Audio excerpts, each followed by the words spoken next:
17 तारीख को चुनाव है, 17 तारीख को चुनाव है और ये चुनाव 5 साल का है। ये चुनाव हमारे विकास की दिशा और दशा बताने वाला चुनाव है। मित्रों, हमने 5 साल खोए हैं, थोड़ी सी गलती की, हमारी कलावती बहन को हमने जिताया थोड़ी सी गलती से, मात्र 1800 वोट से मैं हारा था। 1800 वोट कोई मायने नहीं रखता है मित्रों। इसके बाद भी लगातार हमने काम किया, परंतु कोरोना में हमारी बहन ऊपर चली गई। इसके बाद उपचुनाव हुआ, उपचुनाव में मुझे टिकट दिया गया। टिकट के बाद ज्योतिरादित्य सिंधिया राजा ने कहा सुलोचना रावत को टिकट दो, मैंने तुम्हारी सरकार बनाई है। दिल्ली वालों ने कहा कि ठीक है हम दे देते हैं। सुलोचना बहन कांग्रेस से आई और मुझे मुख्यमंत्री द्वारा कहा गया कि अभी उपचुनाव है, आप उनको जिताओ और मुख्य चुनाव में हम आपका साथ देंगे। तो निश्चित रूप से अपन सब लोगों ने मिलकर के हमने जिताया। जिताने के बाद आज हमारी सुलोचना बहन भी बीमार है, साल भर से वो अस्पताल में है, लेकिन उनका बेटा यहाँ काम कर रहा है। जब चुनाव आया, चुनाव की तारीख का डिक्लेरेशन हुआ, हमने टिकट मांगी, सारे सर्वे हुए और सर्वे में मेरा नाम सबसे पहले था। मैं मुख्यमंत्री जी को धन्यवाद देना चाहता हूं कि उन्होंने मेरा नाम भोपाल से दिल्ली भेज दिया कि माधो सिंह डावर को टिकट दिया जाए, लेकिन दिल्ली में बैठा राजा ज्योतिरादित्य सिंधिया ने मेरा टिकट कटवा दिया और सुलोचना के बेटे विशाल रावत को टिकट दिया। मैंने बहुत समझाया, मैंने कहा मेरा आखिरी समय है। मैं 70 साल का हो गया हूँ, ये जवान दिखता हूँ लेकिन हूँ बूढ़ा। ये बात सत्य है कि 70 साल का हो गया हूँ, अब 5 साल मेरे पास है। मैंने बहुत समझाया कि तू 32 साल का है, मेरे साथ काम कर, कैसे जनता का काम किया जाता है, कैसे क्षेत्र का विकास किया जाता है, परंतु वो नहीं माना। उसको तो राजा सिंधिया का आशीर्वाद था, राजा सिंधिया का, और दिल्ली से टिकट दे दी। आज राजा सिंधिया को यहाँ उसको जिताने के लिए आना चाहिए था, पर कैंसिल कर दिया कार्यक्रम। टेंट लग गया, हेलीपैड बन गया, पर अचानक सुबह खबर आई कि राजा साहब नहीं आ रहे हैं, और इसी कारण हमने रैली परिसर में रखी कि राजा बड़ा है कि गांव की जनता बड़ी है, और यह दिखाने के लिए हमने रैली यहाँ पर रखी है। मित्रों, मैं कहना चाहता हूँ कि मैं तो घर बैठ गया था, लेकिन हमारे यहाँ के 50 सरपंच आए कि नहीं, आपको खड़ा होना है, क्षेत्र का विकास करना है। मैं आपको बताना चाहता हूँ कि क्षेत्र के विकास के लिए हमारे आदरणीय मुख्यमंत्री जी आदरणीय शिवराज सिंह चौहान जी यहाँ पर सीट की घोषणा करके गए। सुलोचना बहन विधायक थी।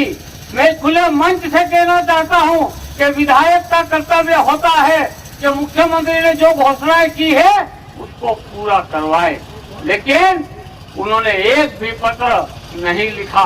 2 साल का मौका दिया, लेकिन ग्रिड की कोई सुखसुहाट नहीं, ग्रिड नहीं। हमारे किसान लोग परेशान है, बार बार आते हैं कि लाइट चिमनी जैसी जलती, लाइट चिमनी जैसी जलती है, हमारी मोटर नहीं उठती है। हम सब किसान हैं, हम कैसे कपास पकाएं, कैसे हम गेहूं पकाएं, कैसे हम सब्जी पकाएं। तो ये बात बार बार आती है, और बार बार यहाँ के सरपंच साहब आते हैं और कहते हैं कि 24 घंटे वाले से जोड़ दो, लाइट 24 घंटे वाली से जोड़ दो। और मैं आग्रह करता हूँ हमारे अधिकारी जी को, और हम लाइट जुड़वाते हैं 24 घंटे की, और हमारा काम, हमारा खेती का काम होता है। मित्रों,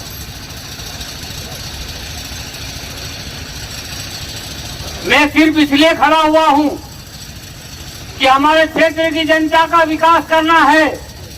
हमारे किसान भाइयों को क्या चाहिए? लाइट चाहिए, सड़क चाहिए, और पानी चाहिए। ये 3 चीज चाहिए, ये मूलभूत सुविधा है और जो विधायक है उनको ये सुविधाएं उपलब्ध कराना चाहिए। और मैं वादा करता हूं कि जिस प्रकार हमारे किसी भाई ने बोला है अभी कि 1 नहीं 2 नहीं 3 ग्रिड लगाएंगे हम। सबसे पहले लाइट का काम करेंगे। बर्जर का ग्रिड मंजूर है लेकिन उसका क्रियान्वयन नहीं हुआ है। यदि आपने नारियल के पेड़ के सामने वाला बटन दबा करके पूरे भाबरा ब्लॉक से पेटियां भर दोगे और मुझे विजय श्री हासिल होगा तो मैं यहाँ कम से कम 3 ग्रिड लगाऊंगा ताकि ये क्षेत्र हमारा लाइट से आत्मनिर्भर हो जाए। 1 ग्रिड बनेगा बर्जर में, 1 ग्रिड बनेगा झीरण में और 1 ग्रिड बनेगा कठीवाड़ा और कदवाल के बीच में, ताकि हमारे लोग इधर के भी उस बिजली से वंचित न रहे और अपनी खेती बाड़ी कर सके। ये जो विकास है, ये विकास इच्छा शक्ति के ऊपर निर्भर करता है। मित्रों, आज बहुत सारे सड़क हमारे यहाँ बाकी है। आज मोटरसाइकिलें इतनी हो गई है, आज सड़क की आवश्यकता, खरंजे की आवश्यकता है। बर्जर का एक कामलाकुंड का रोड बाकी है, रिंगोल का एक रोड बाकी है, शेजावाड़ा का खेरिया भैया का रोड बाकी है। आप देखो देवली अमन कुआ के चापरी का रोड बाकी है, देवली का रोड कन्नर सिंधिया वाला बाकी है। ऐसे अनेक रोड हमारे यहाँ बाकी है और रोड भी करेंगे, खरंजे भी करेंगे और 5 साल में इतना विकास करेंगे कि ये भाबरा ब्लॉक ही नहीं पूरा विधानसभा क्षेत्र एक प्रकार से विकसित जोबट के नाम से जाना जाएगा। किसी प्रकार की समस्या नहीं होगी।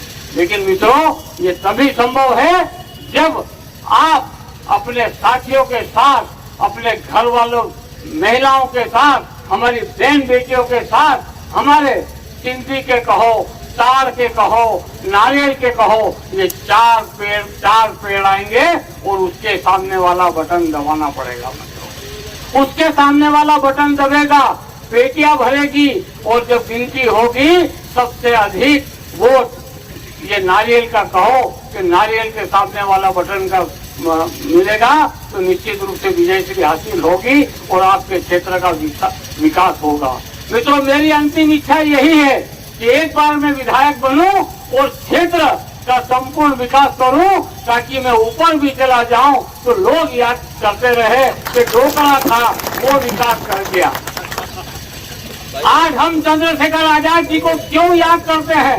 उसने अच्छा काम किया है, इसीलिए याद करते हैं। तो मैं भी चाहता हूं कि मेरी अंतिम इच्छा आप लोग पूरा करोगे और नारियल के पेड़ के सामने वाला बटन दबाकर इस क्षेत्र के विकास में सहभागी मुझे बनाओगे।